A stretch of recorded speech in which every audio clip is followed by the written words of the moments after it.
BRICS जिसने America की नींदें उड़ा दी हैं। ब्रिक्स एक्चुअली है क्या, कब ये स्टार्ट हुआ? चाइना, रशिया, ब्राजील और इंडिया, ये 4 कंट्रीज ने मिलकर इसको स्टार्ट किया। 2010 में साउथ अफ्रीका ने ज्वाइन कर लिया इसको। यूएई और सऊदी अरेबिया के मिलने से अब इनका जो ऑयल रिजर्व कंट्रोल है वो 40% ऑफ द वर्ल्ड हो गया। It could be quite significant in coming time. अच्छा, अमेरिका इतना वरीड क्यों है ब्रिक्स के नाम पे? अब अमेरिका को खतरा यही है कि अगर डॉलर की जो रेलेवेंस है वो कम होगी तो ऑब्वियसली उनकी जो पॉलिटिकल पावर है वो भी कम होना शुरू हो जाएगी और उनकी सैंक्शन इतना अफेक्ट नहीं करेंगी। अमेरिका की जो डोमिनेंस है वो उसके डॉलर की पावर की वजह से, तो सारी अमेरिकन की बदमाशी है ना वो खत्म हो गई। कि ब्रिक्स क्या वाकई डॉलर को रिप्लेस कर पाएगा? मेरा पर्सनल एनालिसिस ये है कि ये पॉसिबल नहीं है। अब चाइना इतना पावरफुल है, जिस तरह की उसने इन्वेस्टमेंट ईरान में की है, पाकिस्तान में की है, कीनिया में की है, साउथ अफ्रीकन कंट्रीज में की है, उसको अप्रिशिएट भी करना चाहिए। सच्ची बात, डॉलर को रिप्लेस नहीं किया जा सकता, पर डॉलर को बहुत बड़ा डेंट डाला जा सकता है जो कि टोटली जो अमेरिकन हैं उनकी इकोनॉमी को बहुत बड़ा लॉस करे। ये ब्रिक्स का प्लान है कि जितने भी कंट्रीज हैं उनकी करेंसीज को वैल्यूएशन करके तो एक सिंगल करेंसी जो है वो बनाई जाए। Big jump, it's big change.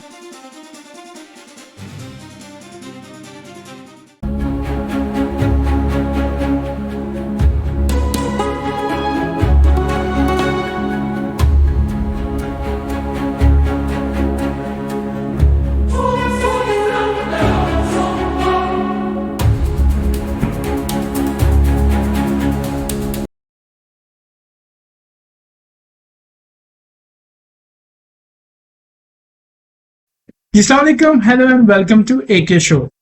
आज का हमारा टॉपिक है ब्रिक्स वर्सेस डॉलर, और इस टॉपिक में डिस्कशन में मेरे साथ हैं मेरे को होस्ट एमएस सर। वालेकुम सलाम, और नाज़रीन को भी अस्सलाम वालेकुम एंड हेलो टू एवरीवन। कैसे मिजाज है? बिल्कुल ठीक ठाक। अच्छा, सबसे पहले तो मेरा आपसे ये क्वेश्चन है कि ब्रिक्स एक्चुअली है क्या और कब ये स्टार्ट हुआ? ब्रिक्स जो ये दीवारें बनती है ना, इसके अंदर एक ईंट लगती है, उसको ब्रिक्स कहते हैं। नहीं अहमद, वो एक से ज्यादा ईंटों को ब्रिक्स कहते हैं। के से नहीं, सी वाला ब्रिक्स। ओके, ये जो ब्रिक्स है ना, ये एक बहुत बड़ा नाम है। ये अब हम इसके बारे में बात करते हैं। ब्रिक्स जिसने अमेरिका की नींदें उड़ा दी हैं। तो ब्रिक्स एक तंजीम है जो कि 2001 में ये बनी थी, और इसको बेसिकली एक थे गोल्डमैन सैक्स जो है ना वो दारा, उसके चीफ इकोनॉमिस्ट थे जिम ओनेल जी। उन्होंने एक पेपर लिखा था जिसको थीसिस बोलते हैं। तो उसमें उन्होंने ना एक एनालिटिक इंफॉर्मेशन दी थी कि अगर Brazil, Russia, China and India 4 country अगर मिलके अपना ग्रुपिंग करें, इकोनॉमिकली ग्रुपिंग करें, तो it can be a powerful, because the population बहुत ज्यादा इसके अंदर आती है और इनकी एक्सपोर्ट एंड परचेज बहुत ज्यादा है। तो जिसको देखते हुए ना फिर ये इसको I am not really sure कि उस थीसिस के बेस पे इसको बनाया गया, लेकिन उस थीसिस में इसका पूरा आइडिया दिया गया। तो बाद में फिर ये 4 एक तंजीम बनाई गई ब्रिक्स के नाम से 2001 में ऑफिशियली, जिसमें चाइना, रशिया, ब्राजील और इंडिया 4 कंट्रीज जो थे। आई एम श्योर मैंने पहले ब्राजील बोला कि नहीं, ये 4 कंट्रीज ने मिलकर इसको स्टार्ट किया। तो एट द स्टार्ट ये ज्यादातर ये जो थे ना, इसमें मेनली द पॉलिटिकल और सम इकोनॉमिकल इसमें इन्वॉल्वमेंट थी। पर अब इसको फिर 2010 में साउथ अफ्रीका ने ज्वाइन कर लिया इसको, तो जिसके बाद ये एक पावरफुल बन गई। तेरे से अब हमारा टॉपिक है कि ब्रिक्स वर्सेस डॉलर। कोई ऑफिशियल करेंसी अभी तक ब्रिक्स ने नहीं बनाई। अच्छा, डॉलर। सो ये तो पहला पॉइंट है जो डिस्कस करना चाहिए।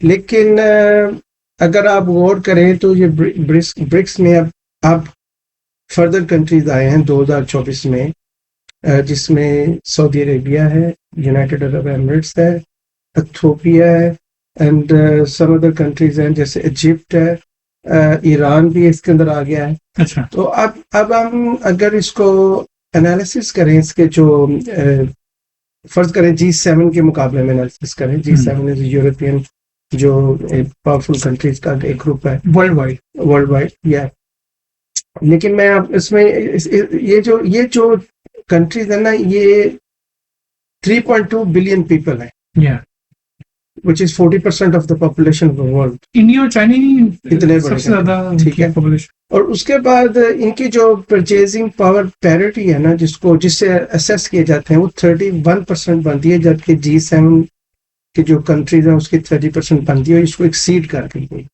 तो मैं आपको इसका इफेक्ट बताने की कोशिश कर रहा हूँ कि हाउ इम्पैक्टफुल ये। अब देखें यूएई और सऊदी अरेबिया के मिलने से अब इनका जो ऑयल रिजर्व कंट्रोल है वो 40% ऑफ द वर्ल्ड हो गया। अभी रशिया भी आपको पता है मिनरल्स में काम है। तो it is start making big change in world economy, in world balance between American and जो रेस्ट ऑफ द वर्ल्ड है। तो इसलिए मैं समझता हूँ कि जो अमेरिकन हैं ये वरी हैं इस सिलसिले में कि it could be quite significant in coming times.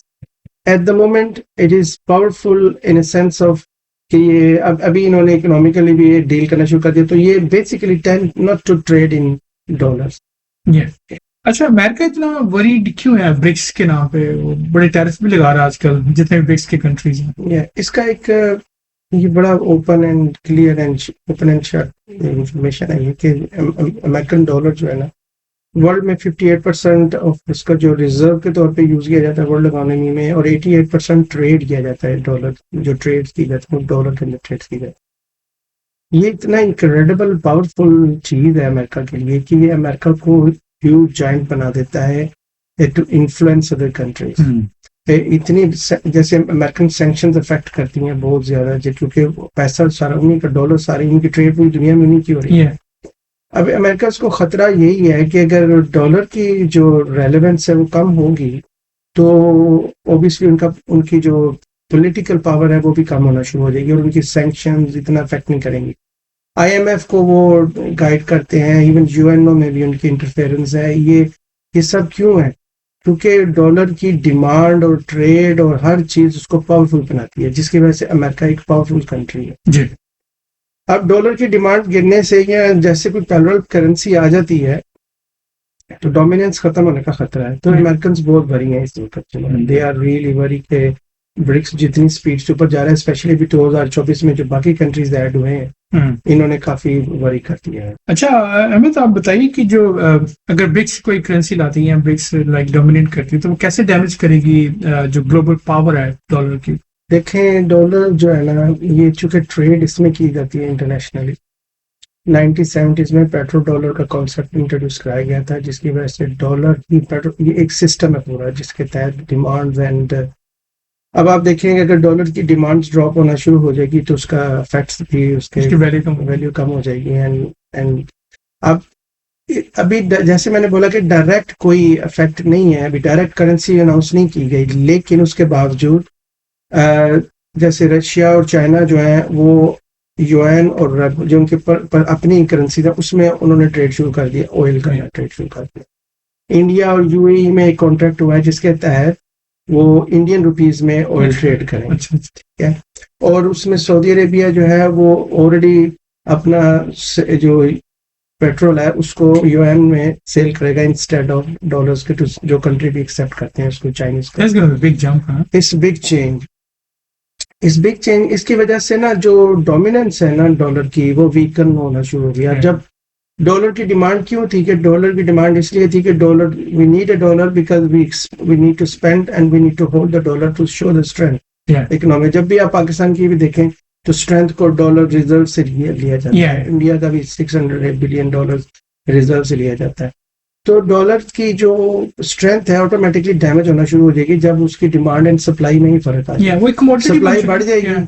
Supply बढ़ जाएगी और डिमांड उसकी जो है ना कम बढ़। डॉलर बेसिकली खुद एक कमोडिटी बन चुका है। वो निक्सन ने उसके बगैर लोग 70 में वो जब गोल्ड के साथ कंपैरिजन खत्म करके उन्होंने पेट्रो डॉलर इंट्रोड्यूस कराया था, तो उस वक्त भी ऑयल में ही डॉलर में ही ऑयल वगैरह ट्रेड होता है जो मेजर एक्सपोर्ट। इसलिए उस टाइम पे जो सऊदी के बादशाह ने उन्होंने बड़ी हेल्प की थी अमेरिका की। उन्होंने जब पेट्रोल डॉलर का जो कॉन्सेप्ट स्टार्ट किया उसके वजह जो ना वो डॉलर रिस्की हो गया क्योंकि बच गया। अच्छा अहमद, ब्रिक्स ने कोई अल्टरनेट करेंसी इंट्रोड्यूस करवाई कि अभी नहीं हुई? लेकिन ये भी हुई तो नहीं है। पहले मैंने आपको बताया कि कुछ कंट्रीज ऐसे हैं जो अपनी लोकल करेंसीज में ट्रेड करना शुरू कर दें, तो इसका मतलब उनके माइंड में ऑलरेडी कॉन्सेप्ट है। जब आप एक कंट्री दूसरे कंट्री के साथ डॉलर की बजाय अपनी करेंसीज में डील करें तो उसकी डिमांड कम हो जाएगी डॉलर्स की। वो बड़े कंट्री हैं, जो छोटे से country, India, China, Saudi Arabia, इस बड़ी इकोनॉमीज में अभी तक तो कुछ नहीं हुआ। लेकिन 2023 में जो जोहानिसबर्ग साउथ अफ्रीका में एक जो इनकी ब्रिक्स की जो मीटिंग्स हुई थी, उसमें बड़ा सीरियस स्टेप लिया गया इसके बारे में।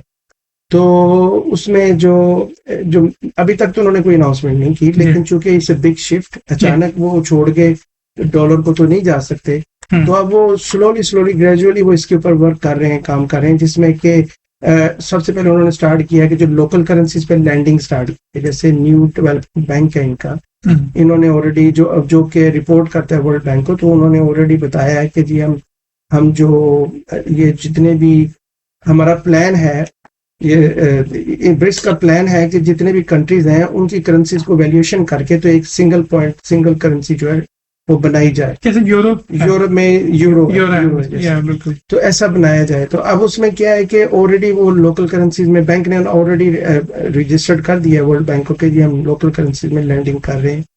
तो इसका मतलब है स्लोली वो माइग्रेशन की तरफ जा रहे हैं, विच इज आई थिंक एक बड़ी स्लो एंड स्टडी स्ट्रेटेजी है। अगर अदरवाइज एकदम शिफ्ट करेंगे तो बहुत सारी चीजें खराब होने का खतरा है। इतना बड़ी शिफ्ट हो रही है तो टाइम तो लगेगा, और वैसे भी पॉलिटिकली और जियोग्राफिकली बड़ा इम्पैक्ट होगा इसका, तो इसलिए स्लो एंड स्टडी ट्रांसफर। लेकिन 2023 में इन्होंने एक सीरियस स्टेप लिया है, जिसमें वो कंसिडर कर रहे हैं कि जितने भी मेंबर्स कंट्रीज हैं इनकी करेंसीज को वैल्यूएशन करके उस बास्केट के अगेंस्ट एक सिंगल करेंसी इंट्रोड्यूस करी जाए। बिग चेंज होगी अगर ऐसा हुआ। अच्छा, जो ब्रिक्स कंट्रीज हैं तो सारे बहुत बड़े इकोनॉमी को कितने वो कंपेयर कर सकते हैं आपको यूएस से या G7 से? G7 is a big name, और फिर भी मैं आप हैरान होंगे सुन के, जैसे मैंने आपको बताया कि जो परचेजिंग पावर पैरिटी है ना, उसमें ब्रिक्स आगे निकल गया है। ओबियसली 31% है ग्लोबल जो जीडीपी का, जबकि G7 30% है ग्लोबल जीडीपी का। 40% ऑफ ऑयल रिजर्व में इनका कंट्रोल है, विच इज बिग कंट्रोल है अगर आप वर्ल्ड, क्योंकि ब्रिक्स को ये इतना पहले सीरियस नहीं लिया शुरू में अमेरिका ने या G7 ने। अब उनको पता है कि ये तो एक जॉइंट बनता जा रहा है। उसके अलावा जो एक बहुत बड़ा है ना कि जो मैसिव रिजर्व्स है ना मिनरल के, फूड के, एग्रीकल्चर के, वो मोस्ट ऑफ इस हिस्से में है दुनिया के। ये कंट्री पैक करते हैं, जिससे जो अगर आप चाइना को देखें तो वर्ल्ड का टॉप एक्सपोर्टर है। अगर ब्राजील को देखें तो ब्राजील जो है ना वो एग्रीकल्चर में सुपर मास्टर है। अगर आप इंडिया को देखें तो एक्सेप्शनली फास्ट ग्रोइंग इकोनॉमी है। रशिया को आप देखें तो रशिया जो है वो एनर्जी में सुपर पावर है देखा जाए। तो ये सारे कंट्री जो है ना ये अगर यूनाइट ही रहेंगे, और क्वेश्चन क्या था आपका कि वो कितने कंपेयर्ड है इकोनॉमिकली? अगर ये अभी भी इनकी जो सिचुएशन है वो ब्रिक्स को उसको G7 को लेवल कर रही है। और चूंकि अभी मसला इसमें ये है कि अमेरिका और G7 ये काफी स्ट्रॉन्ग अलायंस है इनका, जबकि इस ब्रिक्स में थोड़ी सी इशू है between China and India. They both very important. Some of the political जो इनकी अलायंसेस है ना वो मैच नहीं करती, इनकी लाइन नहीं है चाइना और इंडिया के, जिसकी वजह से अभी इसमें वो बूस्ट नहीं लगा जो एक स्पीड से होना चाहिए था ना, वो नहीं हो रहा। उसकी वजह ये है कि अभी आप देखें वो प्राइम मिनिस्टर मोदी चाइना का विजिट कर रहे हैं। अब आप इमेजिन करें ये कितना बड़ा शिफ्ट है। और मुझे लग रहा है कि वो वैसे भी जो पाकिस्तान के साथ इशू है ना, तो वो मुझे लग रहा है वो गए होंगे ठंडा करने के लिए चाइना को। बेसिकली वो ट्रम्प ने भी जो लगा दी 50% टैरिफ, उसके बाद करने के लिए उसके बाद किसी ने इनको मोदी को बोला कि बजाय चाइना को थ्रेट करने के, क्योंकि वो वैसे भी चाइना तो आपको पता है, जैसे मैंने एक दफा पहले भी बोला था कि चाइना और अमेरिका दोनों ही दुनिया पे कब्जा करना चाहते हैं, पर दोनों का डिफरेंट स्टाइल है। और चाइना का जो स्टाइल है ना वो खरीदता है और इन्वेस्ट करता है, आपको जॉब अपॉर्चुनिटीज बनाता है, आपकी कंट्री को इकोनॉमी को बूस्ट करता है, आपका फिजिकल इंफ्रास्ट्रक्चर बनाता है, तो ये एक्सेप्टेबल, वहां से पैसे कमाते हैं और ये एक्सेप्टेबल भी है क्योंकि लोकल पीपल को फायदा होता है।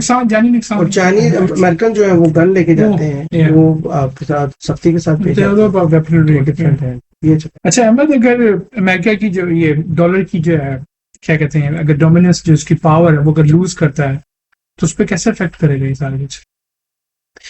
इसको आप इस तरह देख सकते हैं कि चूंकि डॉलर की डिमांड बढ़ी है और अमेरिका जो है ना इतना, चूंकि उसकी अपनी करेंसी है डॉलर, डिमांड बहुत ज़्यादा है, अमेरिका को फिर भी बोरिंग तो करनी पड़ती है, इवन अपने बैंकों से भी करता है, और वो जो बोरिंग करता है ना उसकी वो इंटरेस्ट रेट बहुत लो है। तो जैसे डॉलर की डिमांड ड्रॉप होगी वो इंटरेस्ट रेट बढ़ जाएगा, तो बोरिंग बहुत महंगी पड़ जाएगी। और जब इस लेवल पे बोरिंग, जिस लेवल पे ये कंट्री लेवल पे बोरिंग होती है, ट्रिलियंस जो आप कर्जे लेते हो वो बड़ा इम्पैक्ट करता है, थ्रू आउट कंट्री को इम्पैक्ट करता है। तो एक बहुत बड़ा जो डैमेज होगा ना अमेरिका को डॉलर की डिमांड खत्म होने का, वो उनकी बोरिंग इंटरेस्ट रेट बढ़ जाएगा, बहुत बड़ा नुकसान। जैसे डॉलर की एक और पॉइंट ये है कि डॉलर की डिमांड जैसे कम होगी तो डॉलर का एक्सचेंज रेट ड्रॉप होगा, जैसे डॉलर का एक्सचेंज रेट ड्रॉप होगा इन्फ्लेशन बढ़ जाएगी, महंगाई हो जाएगी कंट्री के अंदर, मैसिव जो उनको इसका डैमेज हो सकता है। और सबसे बड़ा जो मैं समझता हूँ अमेरिका का जो बुली है ना, अमेरिका ब्लैकमेल करता है हर एक कंट्री को। अब वो डॉलर की डोमिनेंस, डॉलर इकोनॉमिकल डोमिनेंस है, आजकल का दौर ही ऐसा है। अब एक घर से ले लें, मियाँ बीवी के दरमियान से लेकर पूरी दुनिया में चले, फाइनेंस ही एक डोमिनेंस का सही हमेशा से है, हमेशा में भी। अब हम इस पे हम बात करें तो हम ये कह सकते हैं कि अमेरिका की जो डोमिनेंस है वो उसकी डॉलर की पावर की वजह से, वो आपके मसले में इंटरफेरेंस भी करता है, आपके जो आप अब जब चाहे वो पाकिस्तानी प्रेसिडेंट को बुला ले, जब चाहे वो इंडियन को बुला ले। इंडिया ने स्ट्रेंथ शो की थी जब वो रशिया से ऑयल ले रहे थे, तो कैसे हिट किया उसने, अमेरिका ने 50% तक ले गया। हालांकि जो प्राइम मिनिस्टर मोदी थे वो जब गए थे अमेरिका तो कहीं उसको बड़ा साथ खड़ा करके और तकरीर की थी।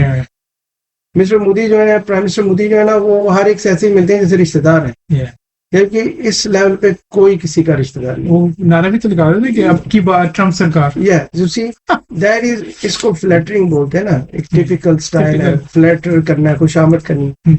इंडिया भी अगर अमेरिका की खुशामद करेगा तो पाकिस्तान की तो बात ही छोड़े, इंडिया इतना पावरफुल, इंडिया बड़ी कौन है। तो अनफॉर्चुनेटली वो जो सारी अमेरिकन की बदमाशी है ना वो खत्म हो गई, इतना बड़ा फर्क पड़ेगा इसके साथ।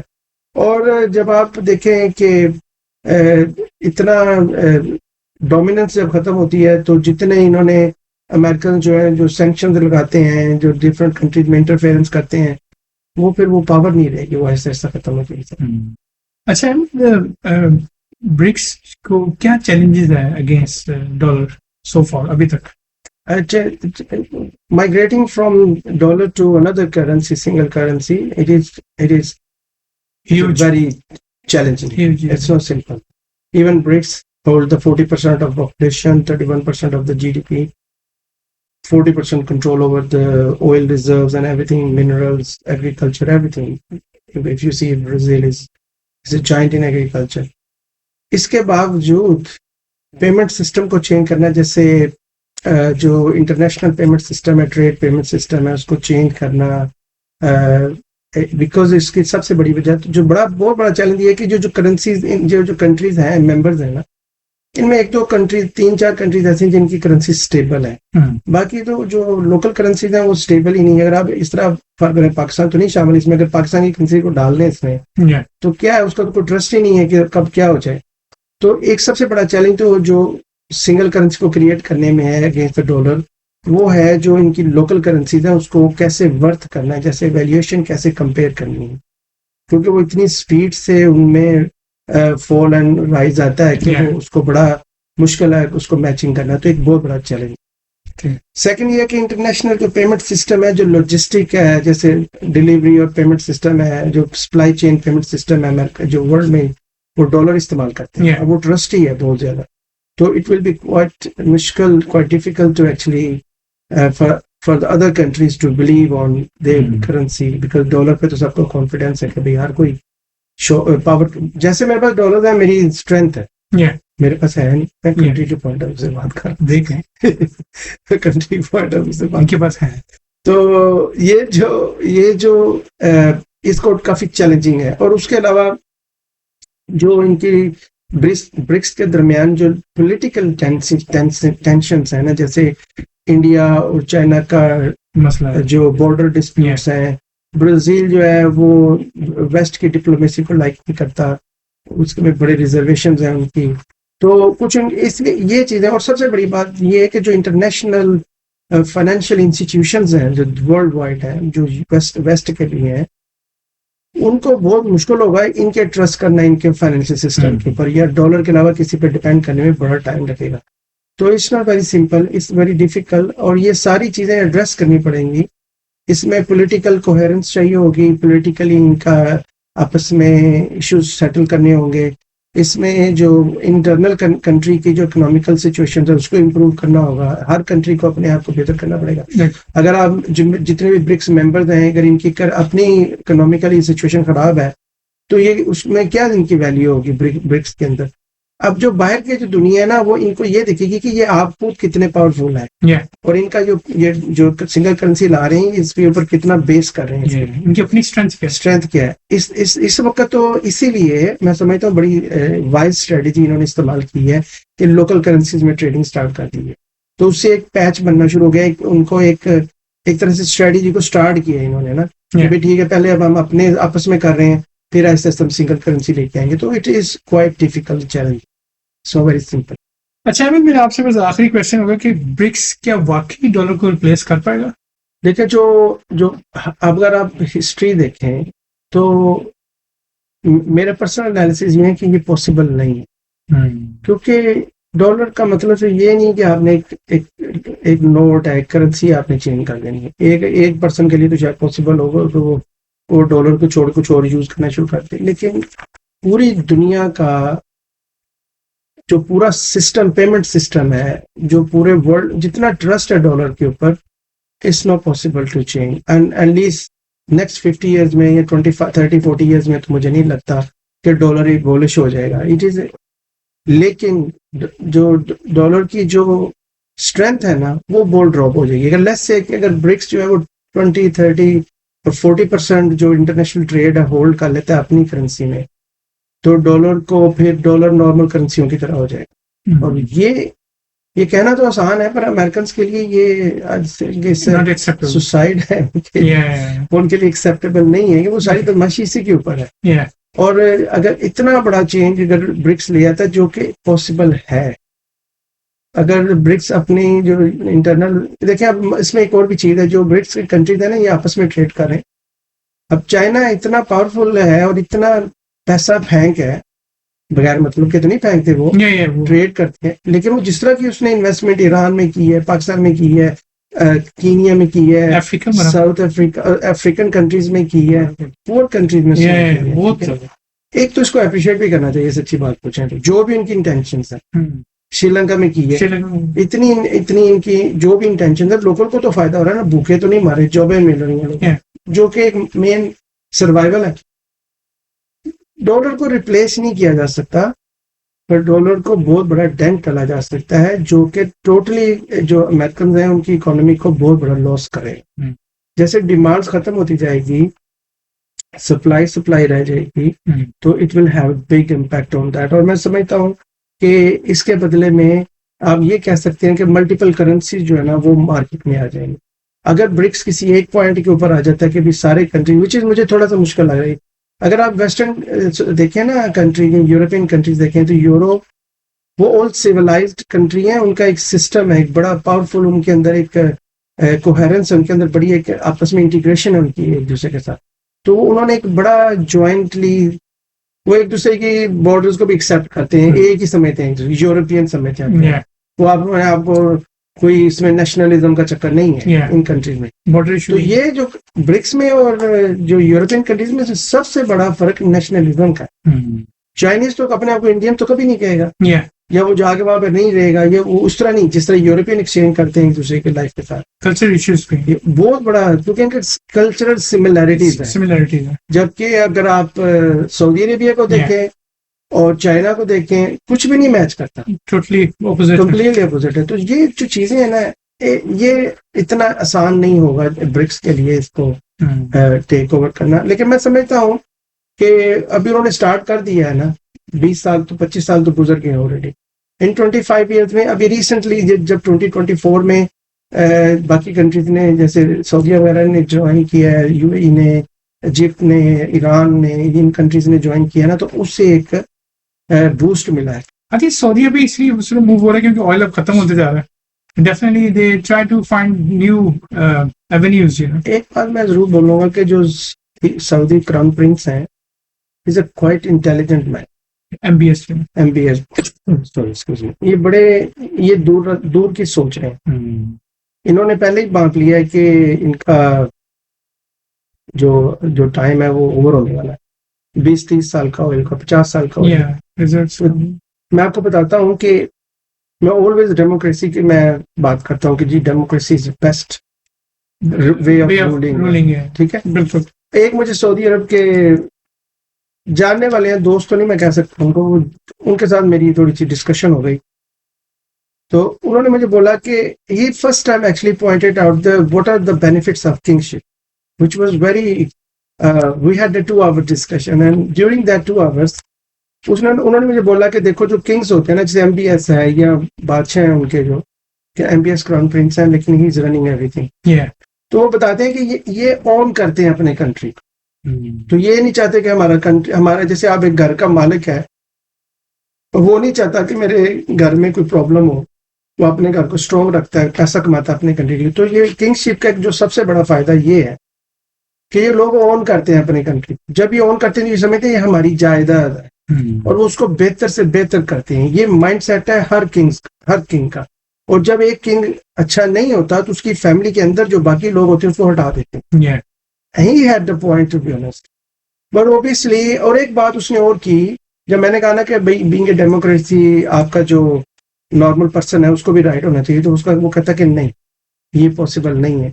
एक गवर्नमेंट को रूल करना, रन करना एक तरह से बिजनेस है उनका अपना, उनको पता है हमने कैसे अपने कंट्री को रन करना है। हर बंदा वो काम नहीं कर सकता, मे बी वो अच्छा बंदा होगा, पॉपुलर होगा, लोग उसको चूज भी कर लेंगे, उसको शायद रूलिंग ना करनी आती हो, और उसको वैसे भी सेंस ऑफ ओनरशिप नहीं होगी उसके अंदर। उसको होगा कि मैंने, अगर तो वो ठीक है तो बस वो काम करेगा लोगों के लिए, और अदरवाइज वो करप्ट होगा तो वो पैसे देके निकल जाएगा। Yeah. जबकि किंग ऐसा नहीं करते, उनको पता होता है ये मेरा मुल्क है, मैं मालिक हूँ इसका। Yeah. They take as a personal level. And that was his actually comments. I was very surprised to see. तो इसलिए मैं समझता हूँ कि इन कंट्रीज का जो वे ऑफ रूलिंग है बहुत फर्क है। Yeah. इनकी जो इकोनॉमिक स्ट्रेंथ है बहुत ऊपर नीचे है, हर कंट्री का अपना अपना सिस्टम है। तो it's not gonna be replacing currency, dollar को रिप्लेस नहीं कर सकते, पर डेंट वो डालेंगे, और जिससे ये हुआ कि मेरे फाइनल थॉट्स ये हैं कि आई थिंक अमेरिका का, वो कहते हैं ना कि जो भी पावर्स होती हैं कुछ अर्से के बाद वो उसका फॉल आ जाता है, चला जाता है। तो ये अब उसका फॉल स्टार्ट हो चुका है। Beginning. और मैं समझता हूँ president Trump, I take him as a good president, I take him as a good For the patriot. Americans. He is a patriot. Yeah. He thinks like a king. कि मेरा मुल्क जो है ना, इसको फायदा होना He चाहिए। takes thinks on. like a king. He owns. He owns America. आप उसको लाइक करें या ना लाइक करें, पर he is a good president for his country. बाकी ये है कि BRICS is a big threat to dollar. That's Yeah. my final verdict on that. Thank you so much Ahmed, बहुत शुक्रिया आपके टाइम का। मैं ज़्यादा चाहूँगा आने वाले जो कुछ टाइम है या कुछ महीने या कुछ साल है, बहुत ही इंटरेस्टिंग होने वाला है, क्योंकि दुनिया में बहुत बड़ा शिफ्ट आ रहा है। ख़ास तौर पे अब की बार ट्रम्प सरकार के बाद तो बहुत सारी चेंज, यानी जो बड़ी पार्टीज मतलब वो बड़े मुल्क हैं, वो एक नया रास्ता ढूंढ रहे हैं निस्बतन वो डॉलर के, वो चाह रहे कि उनकी अपनी भी एक डोमिनेंस हो पूरी दुनिया में। और देखते हैं आगे होने वाले वक्त में कैसा दुनिया शेप लेती है। Thank you so much for watching. मैं ज़्यादा चाहूँगा। अल्लाह हाफिज़। मेरी तरफ से भी सबको अल्लाह हाफिज़, खुदा हाफिज़ एंड बाय नाउ।